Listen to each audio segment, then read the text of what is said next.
Welcome to the chalkboard, my fellow football nerds, for episode number 116 of Chalk Talk. I'm your host, Shane Haff, and you can follow me on Twitter, Threads, and YouTube at Shane Haff NFL. I'm joined today by the best co-host in the game. You've heard him on the Tough Cover radio show. It is Mark Henry Jr. Give him a follow on Twitter at MarkHenryJr_. Mark, how are you doing tonight? I could not be doing better, Shane Haff. Philly's biggest win of the season, Nick Castellanos, home run in the top of the ninth inning to go ahead.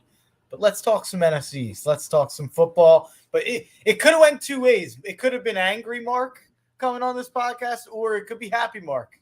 And it's happy Mark. So I'm very happy to be here. Yeah, I'm not going to lie. When you said, can we push back 20 minutes so the Phillies game will end? I was like, sure. And then I kind of checked the score on my phone. And when they won, I was like, yes, I get happy Mark tonight. So, all right. So what we are doing tonight, as we're reaching into our bag of things we can talk about until this season finally starts, we're going to a division that Mark and I are very familiar with, and it is the NFC East. And so last week we drafted all under 25 teams along with Dibes. This week we're going to draft NFC East teams against each other. So if the NFC East is not your division and you're not interested in this podcast at all, we'll be back to whole NFL stuff next week, but stick around. I think you'll enjoy some of the conversations about some of these guys, names that are very recognizable. And so just like last week, we'll be drafting towards 11 personnel, nickel defense. We will snake draft it, which without a third person just means it's 2 picks in a row, basically, after the first round. And we have a randomizer here to spin for the first pick. So we will spin for the pick, and then we'll just get started. So here we go.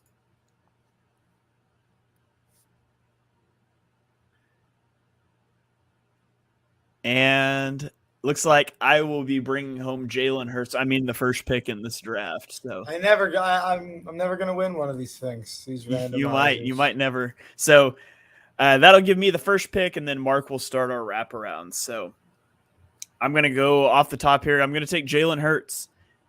He almost doubled the EPA per play of Dak Prescott last year. His turnover-worthy play rate was only 1.8%. compared to Dak's 3.8%. He had 25 passing touchdowns and 13 rushing touchdowns versus only 6 interceptions, while Dak Prescott had the notable 17 interceptions. Quarterback's the most important position, and while Dak is good, Jalen's the best guy in the division. So, Jalen, come on down. Yeah, it's the obvious pick there. It definitely gives you a huge leg up here. Taking a look around at just what has the biggest advantage, and it's a weird spot to start out with, and it's a homer spot to start out with, I guess. But I'll go with Jason Kelce at center. It seems like that's the widest gap from 1 to 2 anywhere else. And anyone who doesn't know, like, why am I not just going to take a quarterback? Well, Shane can't take a quarterback now. So there's no need for me to take a quarterback until the end of the draft, where I will eventually be taking Dak Prescott. So Jason Kelce's my first pick here. Dak Prescott will be playing right tackle for me just to spite you. Yeah. That's not a bad strategy. You forced me with Daniel Jones. Sean Bernard, I guess he's my co-host on my radio show. On Fox PHL. Wait a minute. You guess he's your co-host? You don't know this? So it's funny. He started out being so he was a frequent guest, and then he does a lot of the social media work at The Gambler. So I started having him just come in for the show, and that was supposed to just be for the NBA playoffs. And it turned into now he just comes every show. We haven't officially labeled him my co-host or said any, his name's not on the show, which it probably should be at this point. But I guess my co-host. So if he's listening, he just found out too. Just got a promotion. Yeah. Sean Bernard, he's a basketball guy, but he's a big football fan. And I didn't realize how big of a football fan he was. And he debuted a hot take this week on the show where he said he'd rather have Daniel Jones than Dak Prescott. On a scale of 1 to 10, how crazy of a hot take is that for you, Shane? Which one's the craziest? 10. At 10. I think it's crazy too. So it's funny. We put out a poll about it, and it was shocking how much support Jones got. it ended up being like 60-40. Yes, this is a crazy take. But there was a lot of people responding like, "Oh, I think they're about the same," and I'm like, "What are we doing?" Like, there's some Eagles bias and yeah, hate Dak Prescott because he's the Cowboys quarterback there. I mean, not to turn this into a Dak show, but I think Dak for pretty much the entirety of his career has been like a fringe top 10 quarterback, and I think that's still where he's at. He's 9. I mean, we did our QB ranking show. I think I had him like 10th or something like that. yeah. And yeah, the 17 interceptions, the stat is wild that he led the NFL in turnovers last year while missing like 6 games or whatever. Yeah. But that's not been his career. It's a year, and I expect that to change. So not to turn it into a Dak show, but yeah, I think that's wild. And I'm actually, yeah, I totally agree. But let me stick on the offensive line. Ooh. And the first 3 players are Eagles off the board here. So give me Lane Johnson. I want to have the best at a couple of positions. So now I legitimately feel like I at least have the best center and the best offensive tackle in the NFL. Yeah, absolutely. A few stats here. Jason Kelce was 8th in pass block win rate last year and 3rd in run block win rate. He allowed 0 sacks on the season, which, by the way, should sound familiar number because Lane Johnson also allowed 0 sacks. He has not allowed a sack since week 11 of the 2020 season. He was first among tackles in pass block win rate. A total complete beast on the offensive line there. So 2 Hall of Famers. Yeah, absolutely. I think those are great picks. So, and I'm angry that you took them.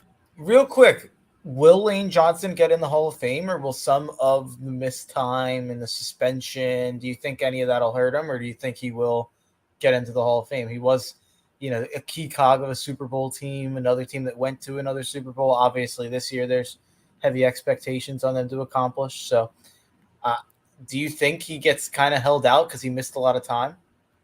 I don't think so. When was the 10 game suspension? Was that 2016? Yeah, it was in that range. Yeah. I'm looking at it now. It's 2016.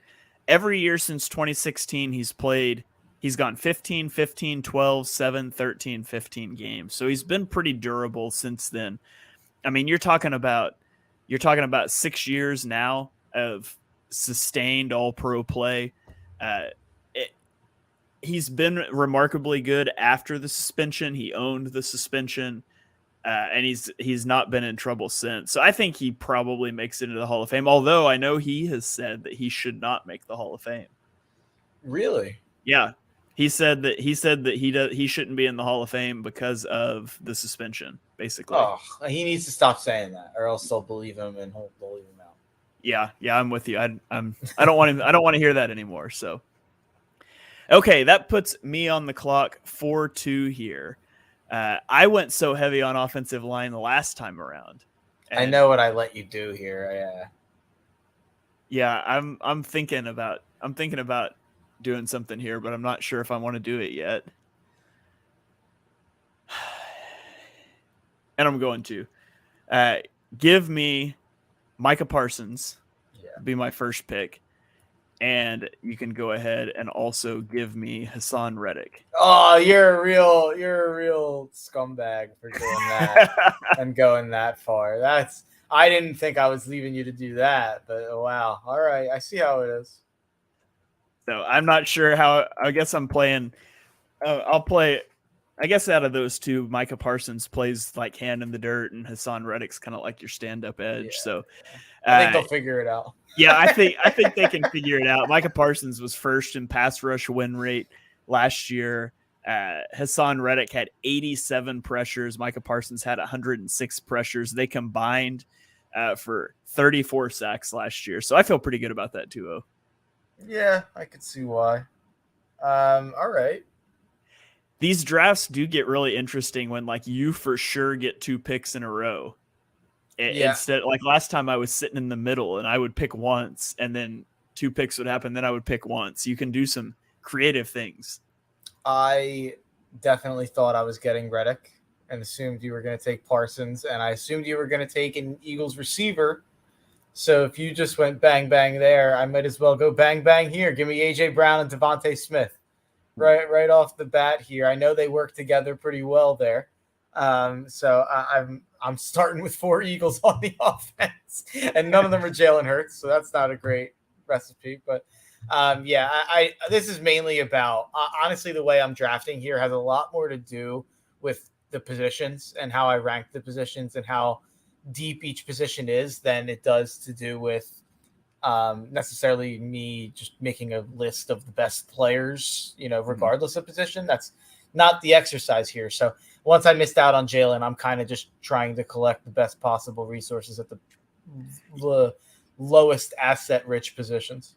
Yeah, that's where maybe I got a little too far over my skis with the Parsons Reddick pick. I don't know, because No. edge is deep, but I was Yeah. like, Parsons is legitimately probably the best edge rusher in the NFL. But if I take him and left you Reddick, then I think they're close enough. So Yeah. decided to double dip for both there. We'll see if that turns out to bite me at the end. So yeah, I think it's a good thing that you did it, because I would have definitely taken Reddick, but I do think it says a lot that, and we're obviously a little bit biased, and I'm sure if there's a Cowboys fan watching this, they like threw their computer out the window and they see that 6 of the first 7 picks are Eagles, and I don't think that that's bias. Like I think that these are 6 of the 10 best players, at least in the conference. But AJ Brown and Devontae Smith, I've said it. I think that there's a chance by the end of the year that we're saying that Smith is the best receiver on the Eagles. I think there's a chance that he's the more important receiver to the Eagles, even if AJ Brown's the more home run hitting and the more kind of make or break guy, and the guy who can kind of turn a close game into a blowout a little bit. But yeah, I think that Smith has almost become a little underrated because of Brown in the last year. Like, people are like, oh, they finally gave Hurts some weapons this season. It's like, well, they had Smith the year before. He wasn't working with nothing like Wentz was the year before that. So yeah, I feel pretty good about my start here. I think we'll figure out defense. Who needs it? Who needs it? Yeah. All right. Well, I'm going to keep the train of Eagles pass catchers rolling here. Give me Quez Watkins. No, I'm just kidding. I'm going to take Dallas Goedert. It's another one of those things where I think there's a gap when it comes to the skill positions here. Now, obviously, I mean, not to spoil anything, but you're going to take Darren Waller later. Mm-hmm. And he's had some good years. He's coming off a really bad year, but Dallas Goedert, I think, is legitimately, I think he's a top 3 tight end in the NFL. I think that he brings things to the table in terms of blocking that none of the other elite tight ends do. Travis Kelce, George Kittle, these guys, they don't bring that blocking that he has. And I think he's, honestly, and maybe you call me a little biased, but I think he is like 95% of the receiver that Travis Kelce is. He just plays with AJ Brown. He plays with Devonta Smith. Travis Kelce played with Juju Smith-Schuster last year. I mean, I think that if the scenario were different, I think if you saw, heaven forbid, AJ Brown go down this year, I think you would see Dallas Goedert explode in terms of his targets and things. So, and not like he didn't last year. He had 71 receptions for 843 yards and 4 touchdowns, 11.9 yards per reception. That was still missing, I think it was 4 games. So I love Dallas Goedert. I've loved Dallas Goedert for a long time, and we'll keep the Eagles train rolling there. It's an interesting conversation because it's a big fantasy conversation right now in terms of where do you rank the Eagles pass catchers, because there's so many of them. And Dallas Goedert is going to get drafted as a top 6, 7-ish tight end in fantasy this year. AJ Brown being drafted as a top 6 or 7-ish receiver in fantasy this year. Devontae Smith being drafted around the number 12 or 13 receiver among fantasy this year. So you look at that, and they're 3 of the top, 25 to 30 pass catchers that come off the board in a fantasy draft. Is there enough target share to make those 3 guys worth it, or do all 3 suffer because of the existence of each other? And a fun stat that I heard today, actually, the Eagles, by a wide margin, completed and targeted the least passes at their running back in 2022 in the NFL. It just wasn't a part. And in 2021, they were also very low. It just wasn't a part of Sirianni's offense, and it hasn't been, or Steichen's, whatever you want to say. the interesting thing coming out of camp, he's not going to get drafted. So DeAndre Swift is being used as a heavy receiver. Mm-hmm. So now that's another guy, that's another mouth to feed in the offense. And I think that can eat away at Goddard's kind of how incredible he's been in the screen game. I think some of those screens are now probably going to go to Swift, and it'll be a little bit of a different play diagnosis. But it's going to be interesting to see what happens if they all stay healthy and if all of their numbers kind of suffer. Last year, Goddard did have a stretch that he missed a little time, right? Yes. Yeah, I think it was 4 games. I can double check that. And I'm pretty sure if you look at those 4 games, I'm pretty sure Brown and Smith, especially Smith, because I've heard it referenced a lot on fantasy pods, I'm pretty sure Smith was out of this world while Goddard was out. He was the big benefactor. But I think both of them kind of benefited a lot there. So, it's just an interesting fantasy conversation.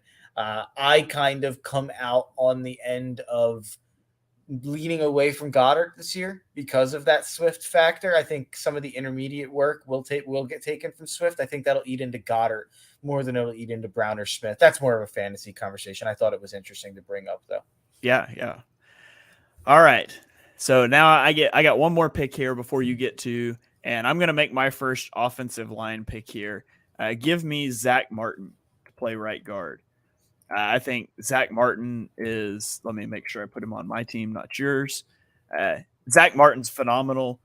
I think he's the best right guard in the NFL, 3rd in pass block win rate among offensive guards last year. He also allowed 0 sacks, and he only committed 1 penalty. Like, I threw out the 0 sacks allowed by Lane Johnson, 0 sacks allowed by Jason Kelsey. They committed 8 and 9 penalties respectively. Zack Martin, 0 sacks, only 1 penalty. So I think there's a pretty big gap to the next best right guard in the division.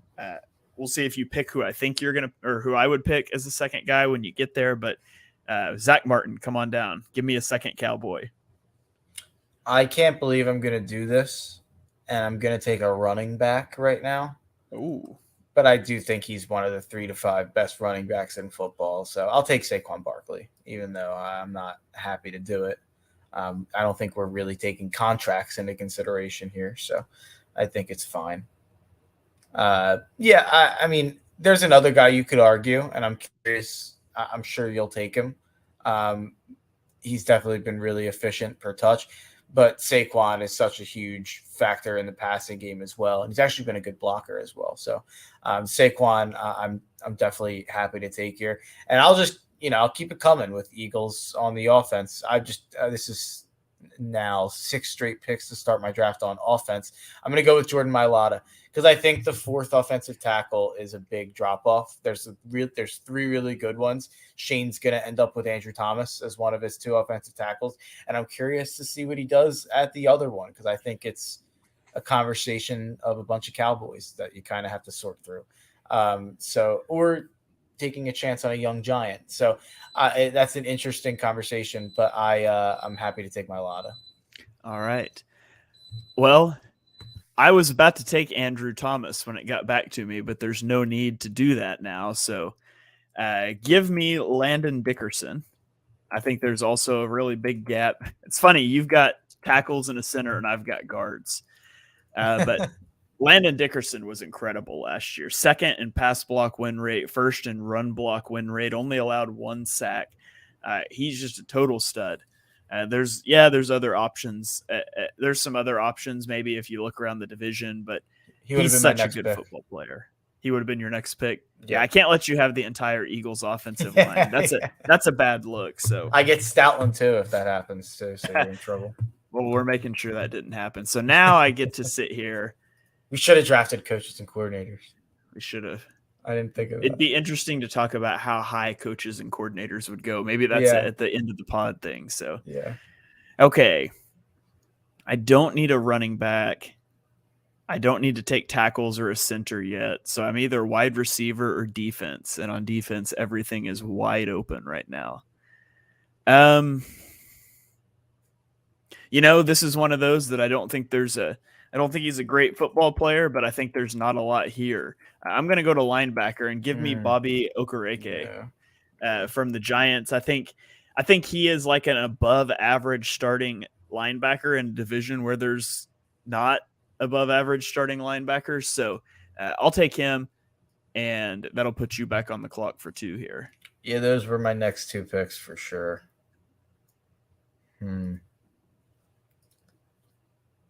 This puts me in a tough spot here. I'm gonna go a little nuts here, and I'm gonna go with a guy who I did last time with Devontae Smith in our under 25 draft, and he played in the slot last year. I'll take CeeDee Lamb. Since you haven't taken a receiver, that's almost just like a to spite you pick to try to hurt your receiver depth. Because those were my 2 picks. Landon Dickerson and Okereke were definitely my 2 picks. I'll take James Bradbury to start my defense. I think he's the best corner, and there's a lot of good options though. So, but I think he's the best corner. I'm considerably higher on him than Slay, as we've talked about in the past. So I think I'm happy to take him as the CB1 here. In the 8th round, Mark takes his first defensive player. We build through the offense, apparently. I respect it. Okay, man. As I sit here and look at this, there's a guy that I want to take, but there's a lot of guys at this position, but I've got to take him. Give me Dexter Lawrence for the interior defensive line. I mean, he was number 4 in pass rush win rate. I'm talking about Dexter Lawrence, so I've got to mention my favorite stat.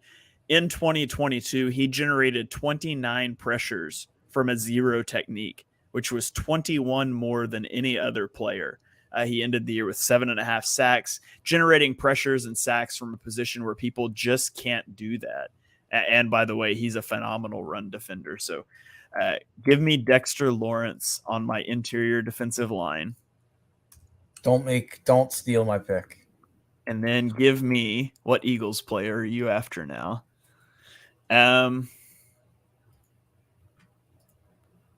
I'm just going to do it because there's only one other decent linebacker in the division. Give me Jamin Davis to be my second linebacker.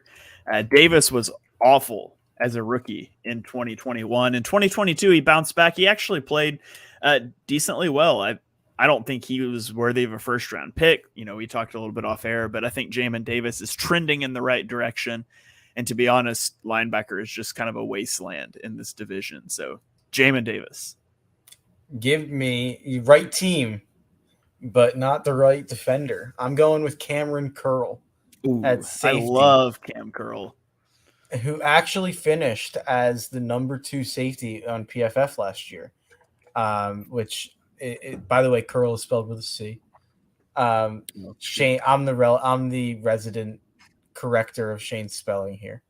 But the funny thing that I like to bring up that Cameron Curl stat to point out, because I pointed it out last week on the under 25 draft, and I might just point it out on every single podcast we do until the season, so that every person that listens to the pod can hear it. Kyle Hamilton finished as the number 1 safety on PFF grades last year as a rookie, as the highest graded rookie PFF safety of all time, and the first ever rookie to finish first in the position overall for a full season at the safety position. So this is a roundabout way for me to praise Kyle Hamilton.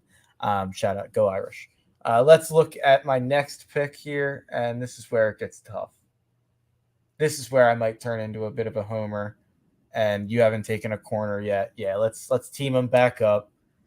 I'm not even the biggest Darius big play Slay guy necessarily. I think he gets a little bit overrated by the fan base and has benefited from Gannon's scheme in terms of lining him up so far from the line of scrimmage.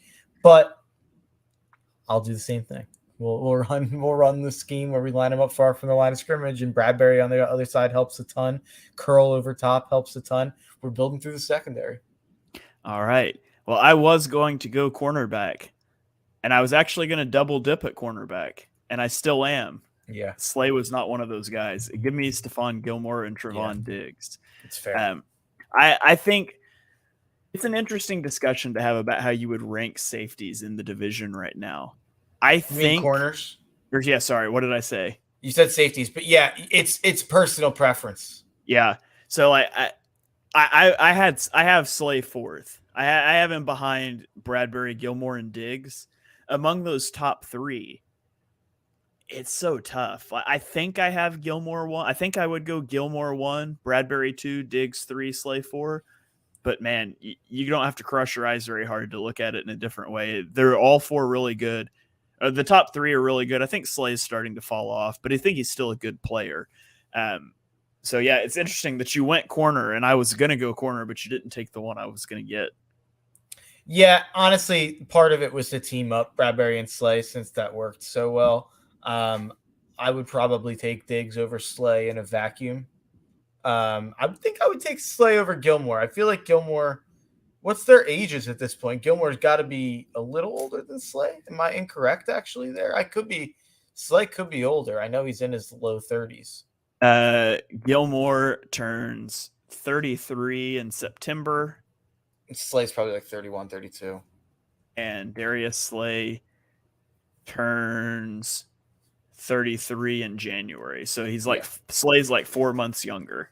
Yeah, okay. I do kind of feel like Gilmore, maybe it's just because he was on a team that stunk.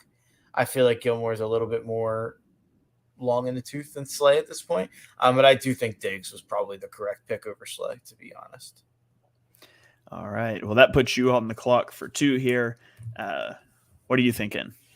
So one pick I'm going to make, even though it's not necessarily the right pick, but it's a position that we are both still drafting at. I'm going right back to corner, and I'm taking one of the best slot corners in the league, and health isn't a factor here, so give me Avonte Maddox. I mean, this is just stupid how many Eagles I have at this point. I guess you have a good amount too. It just goes to show how many Eagles there are. But and then, making a decision between which defensive position to go for here that you don't have already. I'll take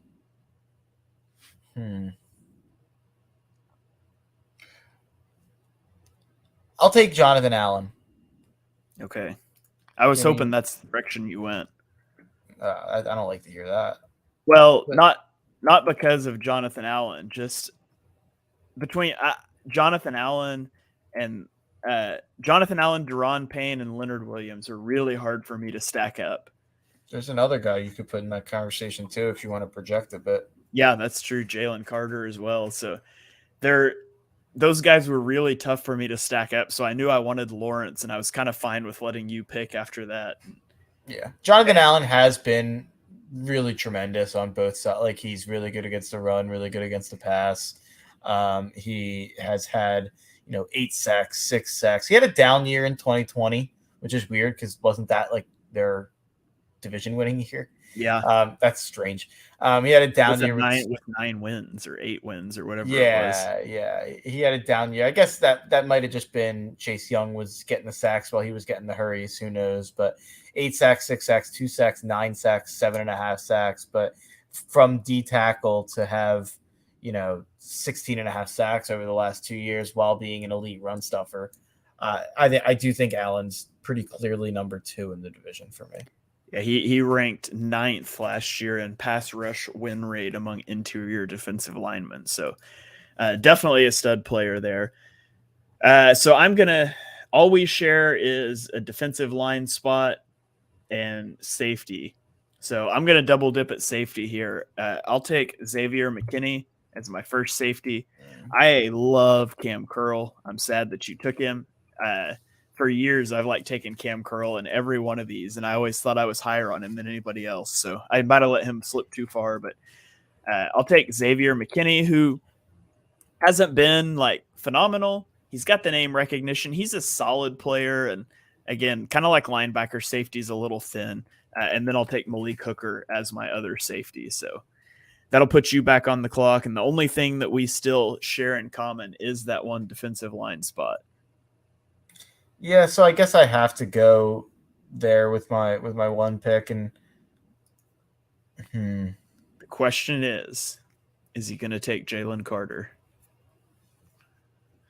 Nah, I'll take Leonard Williams. I'll take Leonard Williams just let's not go overboard here.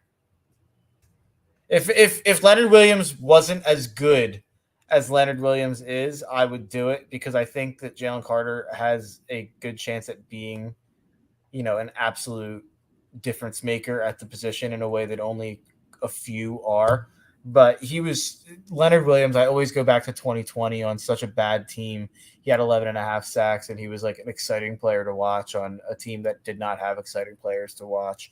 2021, he was really good. Last year, he was really good against the run. Didn't really make an impact in terms of sacks, but he got paid an absolute ton this offseason, and he deserved it. So Leonard Williams, my one pick there. And then I guess he did have a lot of pressures, though. He racked up 42 pressures, even though he only had 4 sacks, and he was 10th in run stop win rate. So really solid run defender who can still affect the game, even if he didn't finish a lot of sacks last year.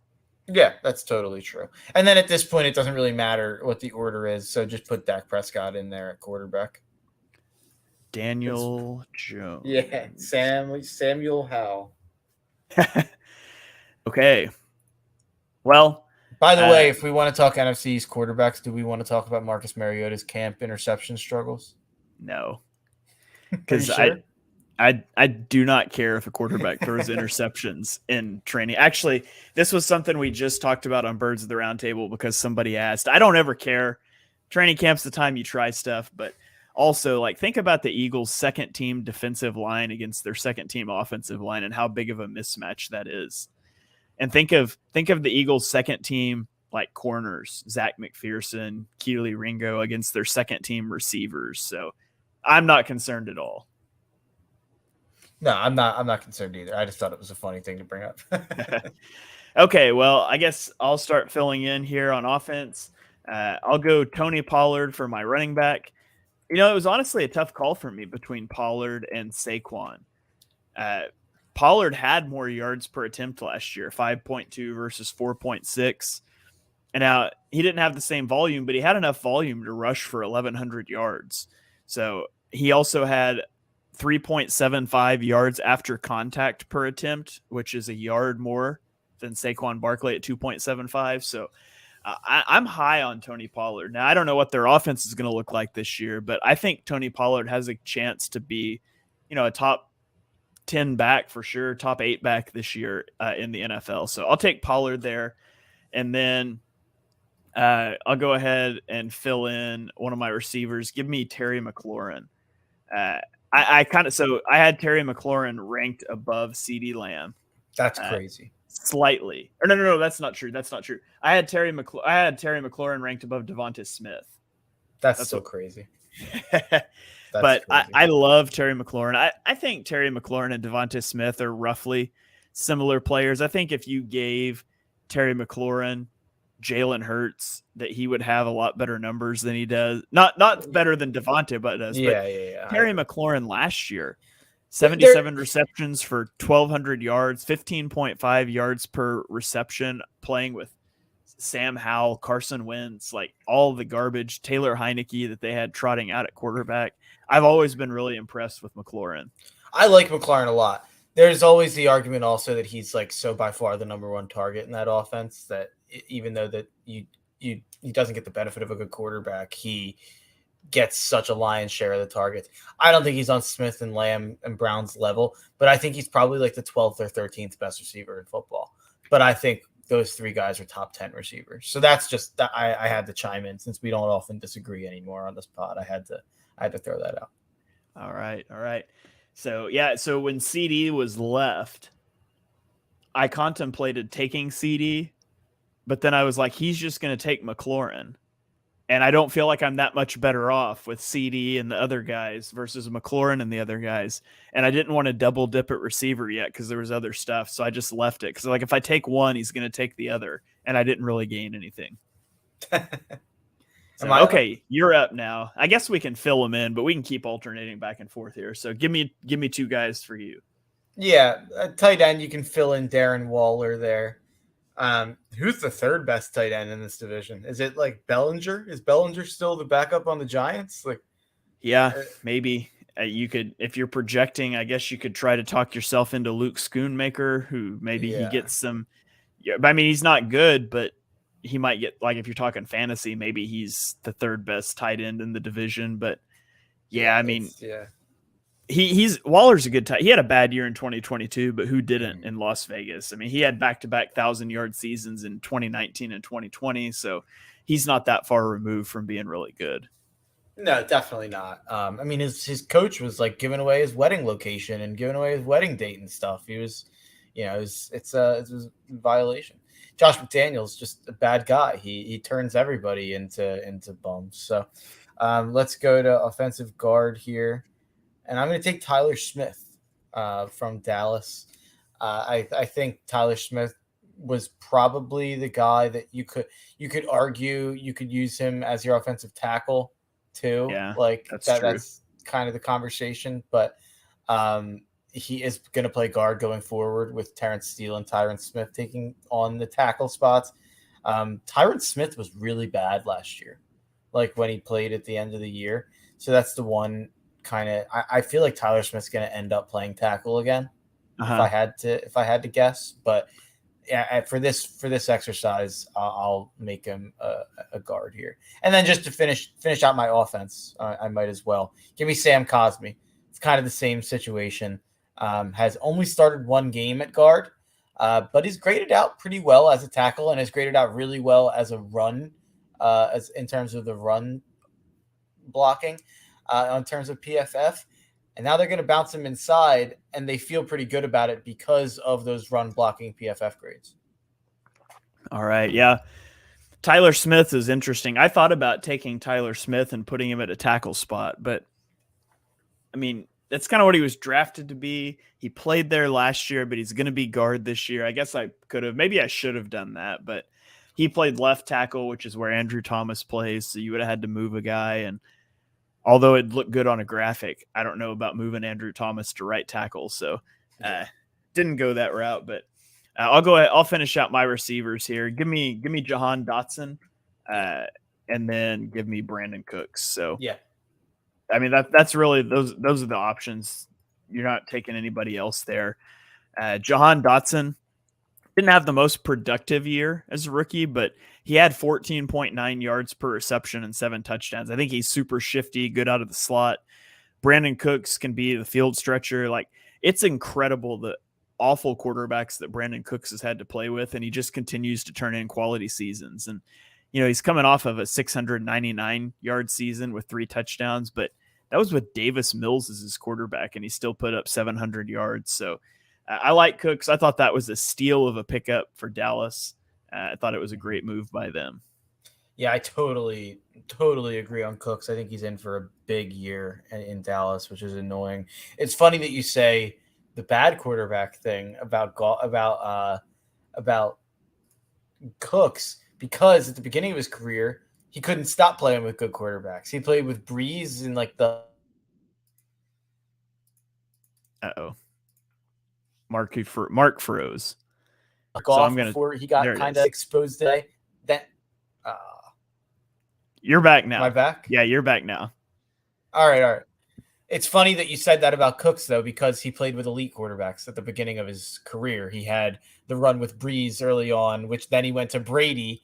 Then he went to LA, which not an elite quarterback per se, obviously with Goff, but they were at like the peak of their offense with Gurley. Like that offense was scoring a ton. He was part of it. He was wide receiver 1 of it until Kupp and Woods came along. And then he went to play with Deshaun Watson, I believe, for 1 year.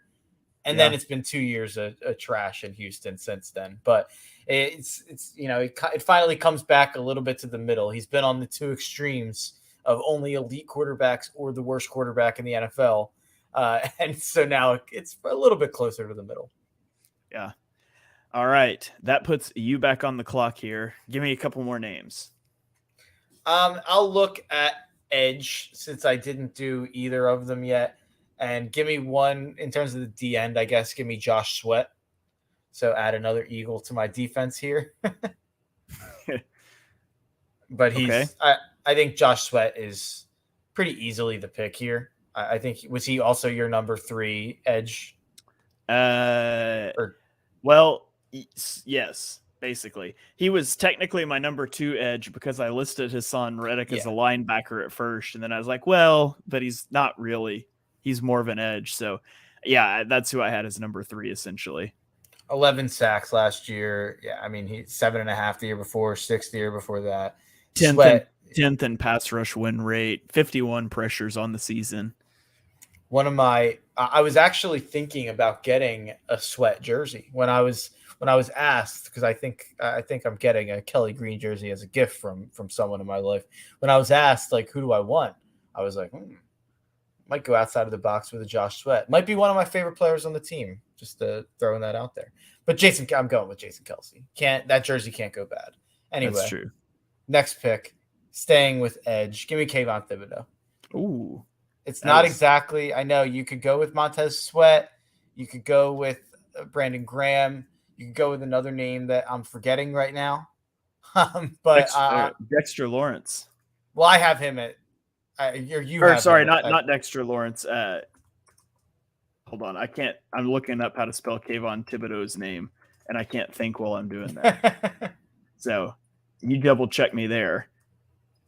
No, you're right. Okay. So DeMarcus Lawrence is what I meant, not Dexter Lawrence. Yeah, that's fair. I had DeMarcus Lawrence ranked higher. Just simply, he was first in run stop win rate among edge rushers last year. 70 pressures, 7 sacks, elite run defender. So I kind of had him there as like if I don't get the elite pass rushers I want, I could at least get like an elite run stopper. So, but Kayvon Thibodeau definitely has a lot of upside. Yeah, that's more of a bet on him becoming what we thought he'd become. All right. I got behind you on picks here somehow. Yeah, just finish out the offense. Yeah. I'll finish out my offensive line. I'm going to take Andrew Thomas as my offensive tackle.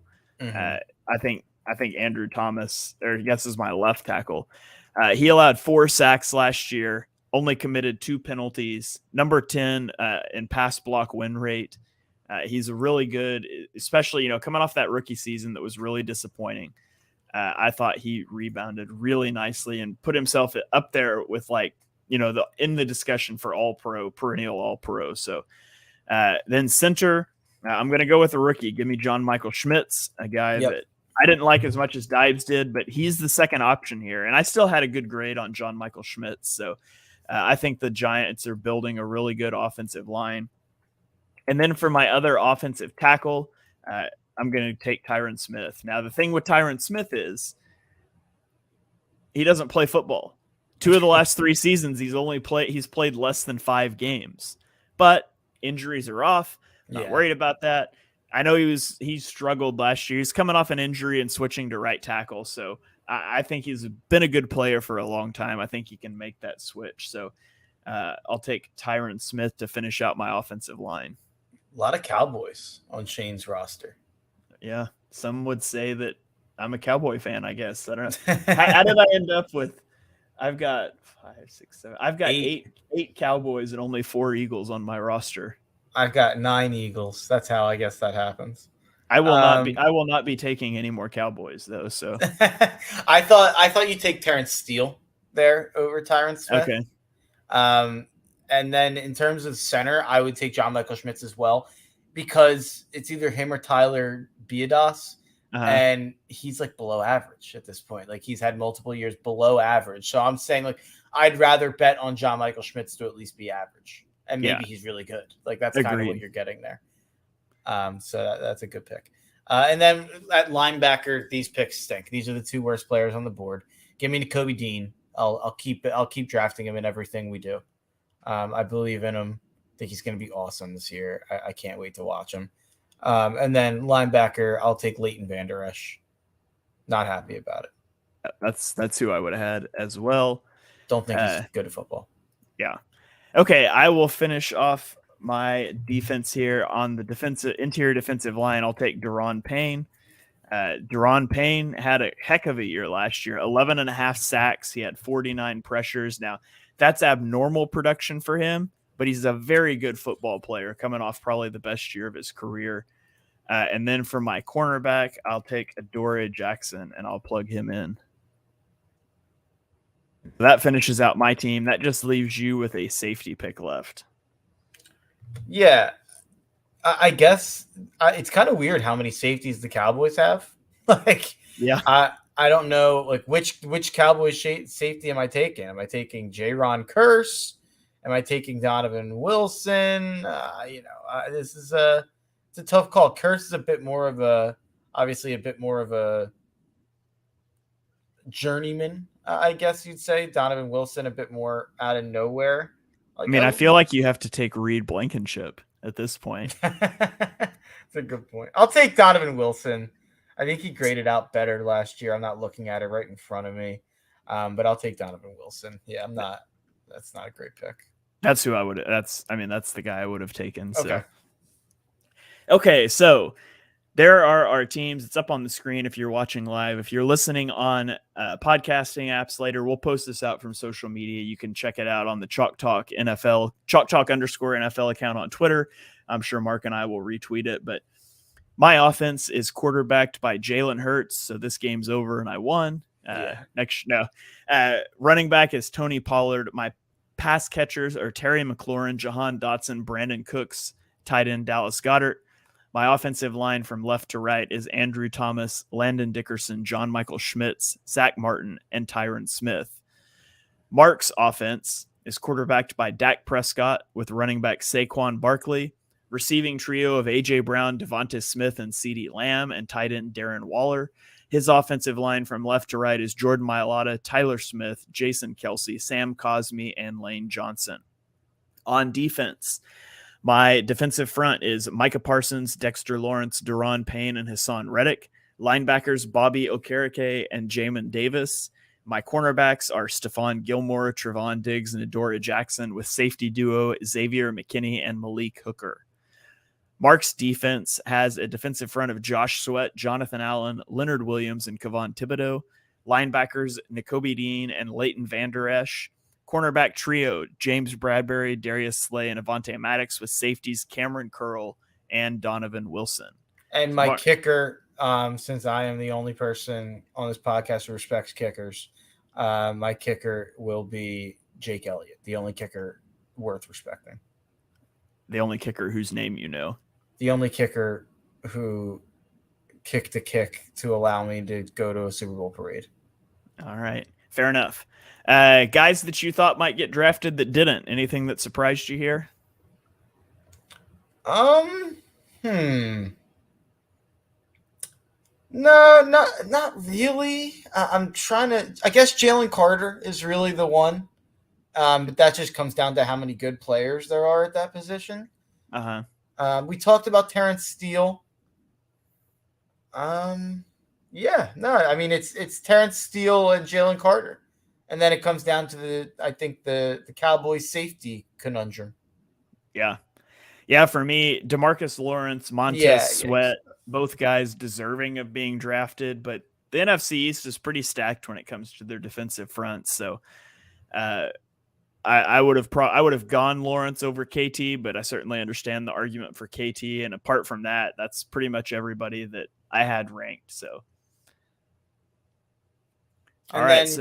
So if we were ranking head coaches here, it's Sirianni 1, Daboll 2. Yeah. It's Sirianni and Daboll would be the two that get drafted. I'm trying to think coordinators. I guess Dan Quinn for sure. How high? If we're drafting coaches, how high in the draft? Not high, because I think Sirianni and Daboll are close to equal. Yeah, that's the right answer. I wouldn't have drafted a head coach. I would have let you pick probably.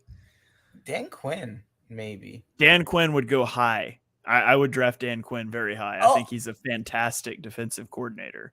Martindale did a really good job with New York last year. I guess that's the argument against him. If Martindale is going to be your defensive coordinator, you better be drafting corners early. Yeah, that's true. Both of us have pretty good corners, though. So, yeah, I guess it wouldn't go that high, because I do think Martindale's probably a top 10 DC, maybe a top 5 to 7 DC. So, yeah, I guess it wouldn't. Offensive coordinators, there aren't really any, because Steichen got hired away. The Cowboys stupidly took out a gun and shot themselves in the foot and fired like one of the best parts of their organization in Kellen Moore.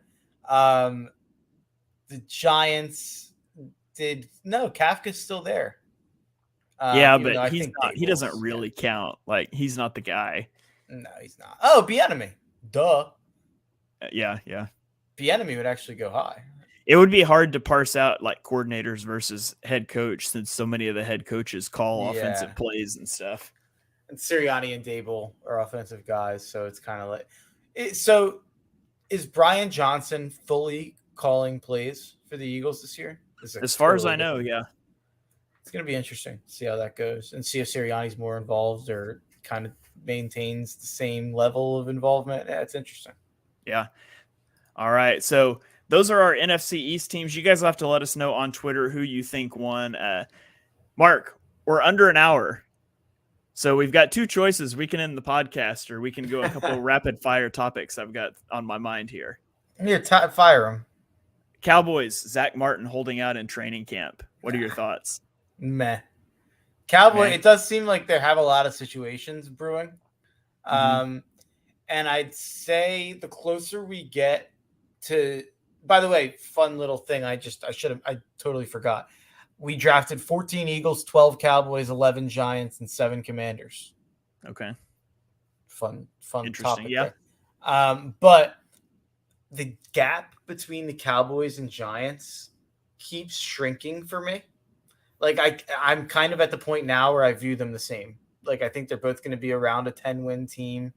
I think that there's reason for optimism and pessimism with both teams. Like I could see either team kind of flaming out and winning 7 games and getting, either McCarthy fired or Daniel Jones, on the hot seat. So I do think that there's downsides for both teams, but I'm viewing them as the clear 4th and 5th best teams in the NFC.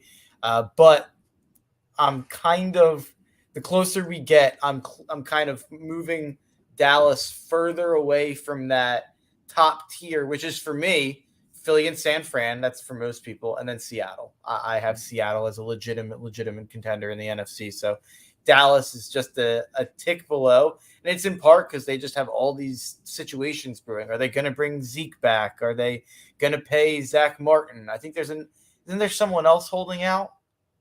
Not that's coming to my mind right now, but it's possible. Okay. Pollard was a contract situation as well, but he's not holding out. So yeah. I just look at Zack Martin, the clear best right guard in football. He's a Hall of Fame player. He's criminally underpaid.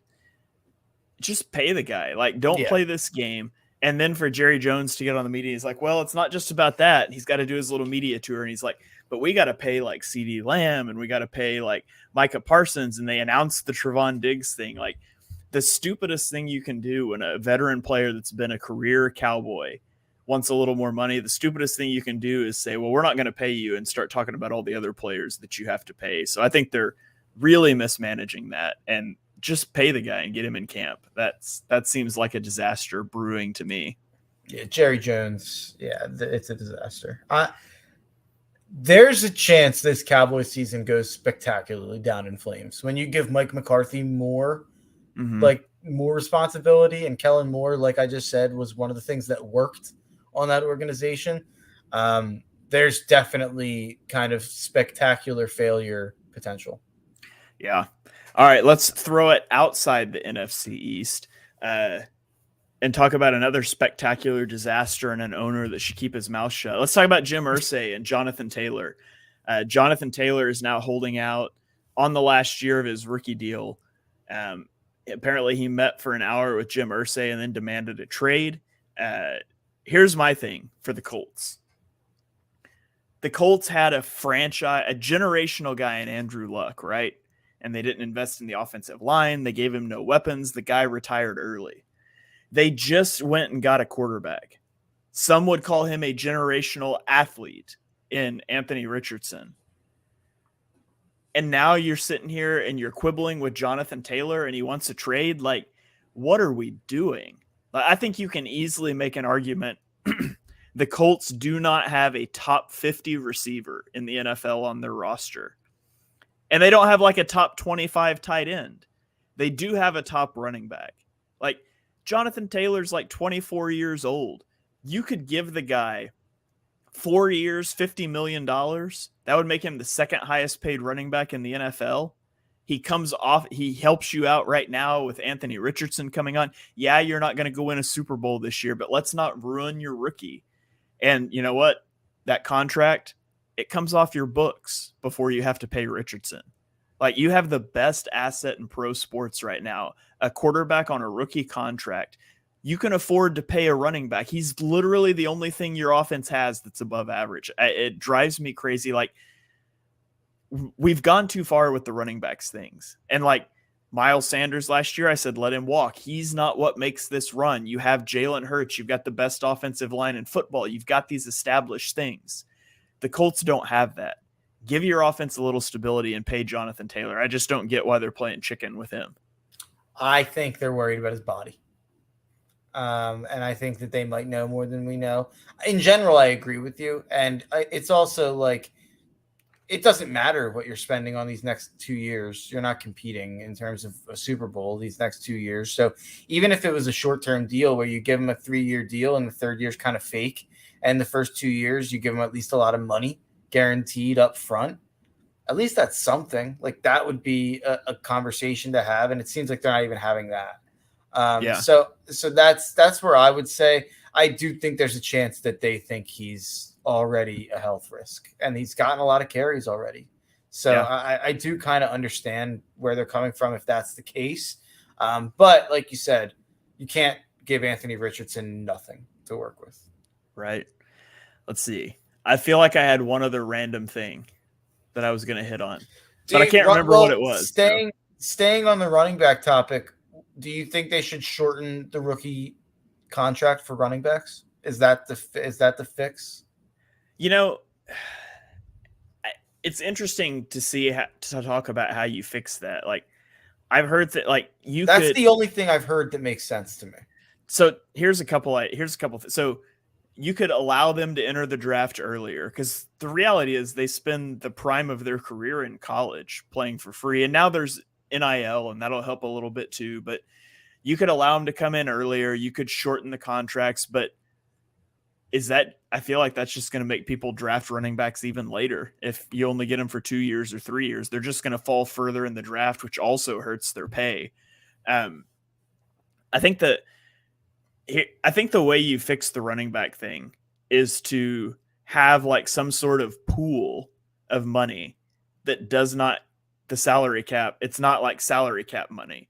Like, the NFL makes so much money. Have a pool of money that's divided amongst running backs based on workload or based on yardage or something like that. Like, I don't know what the amount would be to make that substantial, but let teams pay their running backs however they're going to pay them.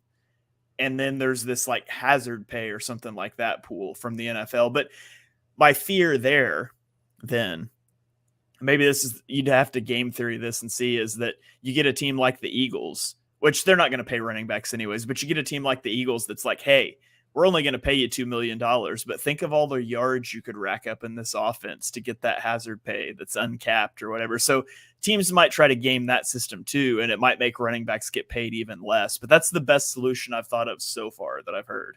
Yeah, it seems like every system's just going to get gamed because they're not actually that valuable. That's kind of the dirty little problem here. Like, it's Counterpoint. It's not that running backs aren't valuable. It's that they're replaceable. Like, running backs are valuable, and having a running game that works is valuable. Yeah. Especially as teams start to go into more of these too high defenses. The league is shifting that way. The problem is teams have become so good at getting rushing yards out of whomever they put back there, as long as you're a requisite athleticism. So it's not that the running game's not important.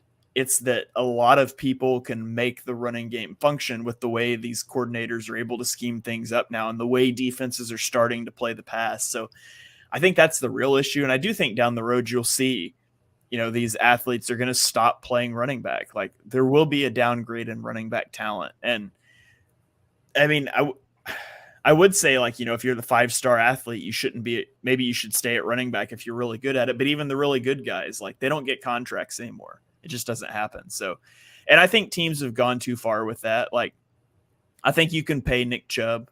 I think you can pay health, assuming health. I think you can pay Jonathan Taylor. Like, you can structure these contracts in a way that they're not going to kill you in the short term.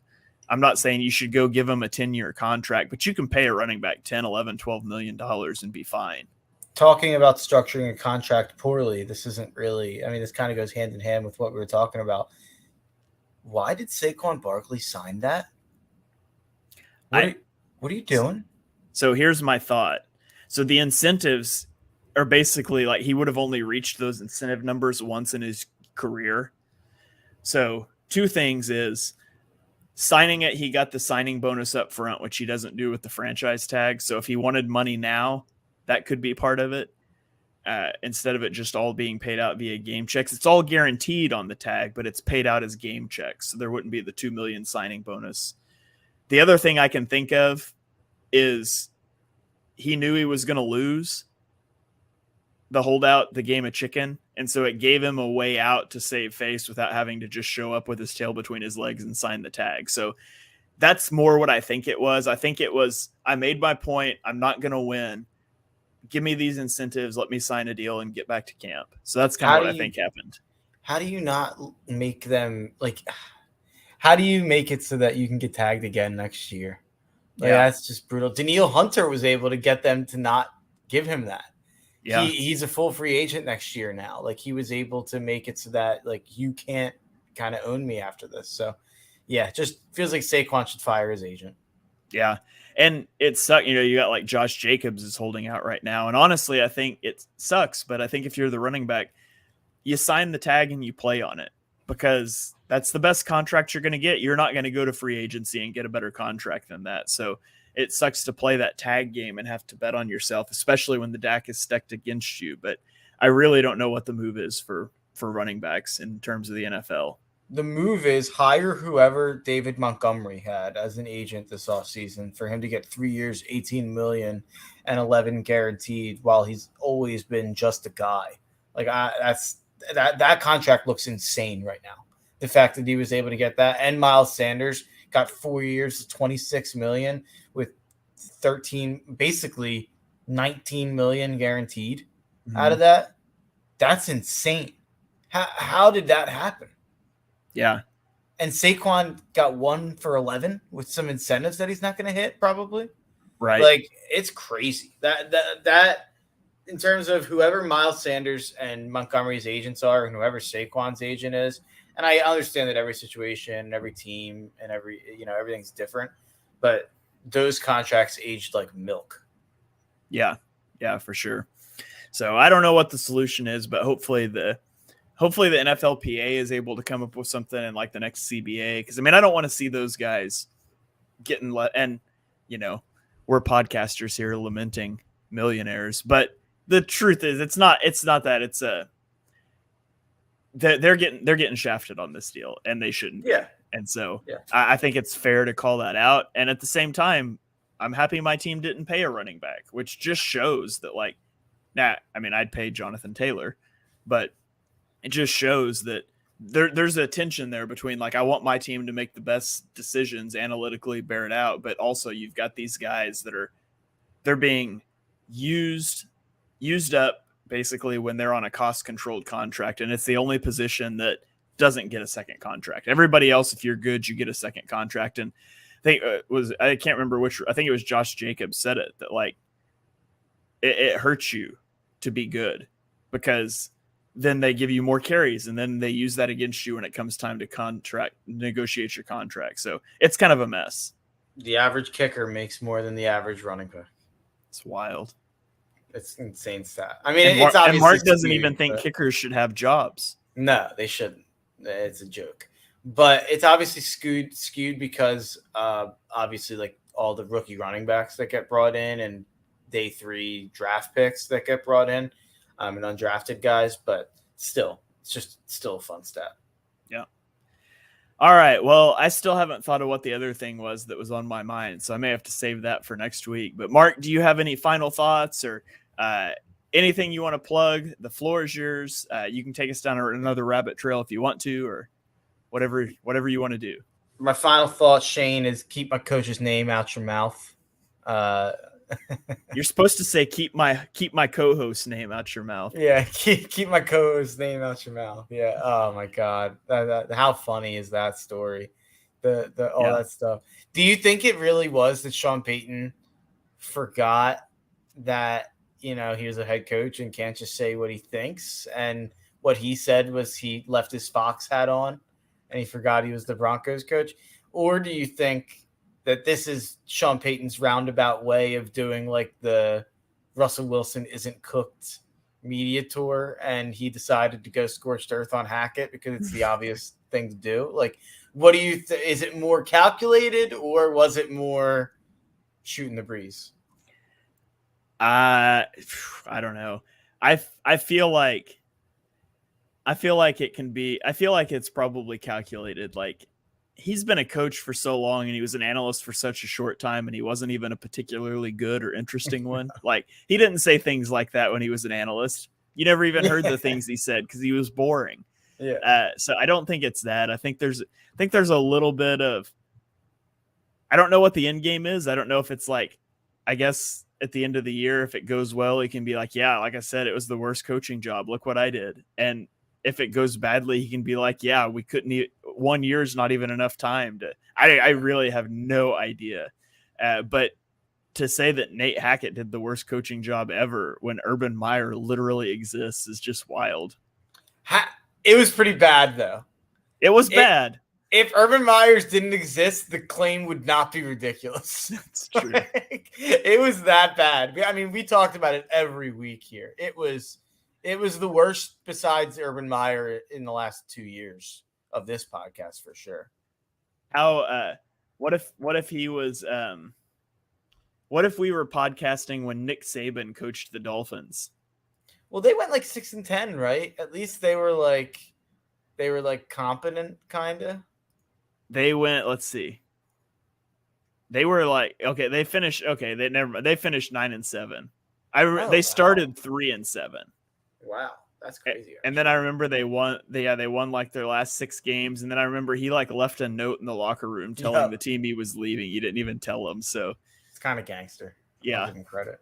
So, anyways, yeah, keep my co-host name out your mouth. Yeah, that's all I have to say. All right. Well, that is going to wrap it up here for this episode of Chalk Talk. If you enjoy what you heard on the show, and we know that you do, smash that subscribe button, turn on notifications so you don't miss our next episode. We're going to start a series going through divisional breakdowns and previews over the next 4 weeks. We will have we'll have 4 weeks doing 2 divisions. We'll do our Coach of the Year, Rookie of the Year, Super Bowl winner draft thing like we did last year. That'll be the 5th week, and that gets us right to the regular season. So we've got it mapped out. Excited to get you guys ready for this season and journey through it with you. So make sure you've got that subscribe button smashed so you don't miss any of those episodes. Drop us a 5-star rating on Apple Podcasts or Spotify or anywhere else you listen to your podcasts. You can follow me on Twitter, Threads, and YouTube at ShaneHalfNFL. You can follow Mark on Twitter at Mark Henry Jr.